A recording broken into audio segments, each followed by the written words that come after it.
Imaginez-vous à la fin du 19e siècle, une époque de découverte et d'innovation où l'humanité s'efforçait de comprendre les mystères de l'univers. C'est à ces moments que les chercheurs Jules Janssen et Joseph Norman Lockyer ont contribué à une étude approfondie du Soleil qui a utilement mené à la découverte de l'hélium par Sir William Ramsay et Robert Johann Strutt en 1885.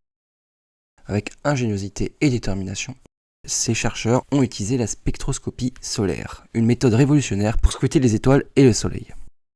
Et leurs efforts ont été couronnés de succès lorsque, grâce à leur persévérance, ils ont découvert un nouvel élément dans la lumière du Soleil, l'hélium.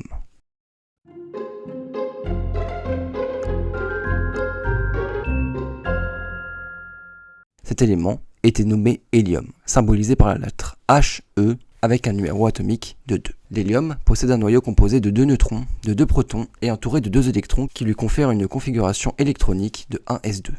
En termes de position sur le tableau périodique, l'hélium se trouve dans la première période et dans la deuxième colonne appartenant au groupe 18, également appelé groupe des gaz rares ou gaz nobles. Ces caractéristiques physiques comprennent un rayon atomique d'environ 31 picomètres, un rayon de covalence d'environ 28 picomètres et un rayon de Van der Waals d'environ 140 picomètres.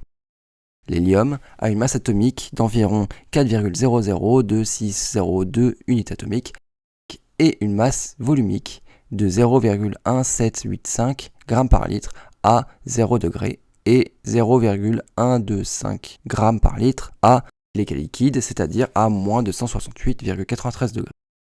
La température de fusion de l'hélium est de moins de 172,2 degrés, tandis que son point d'ébullition est d'environ moins de 168,93 degrés. Il affiche une très faible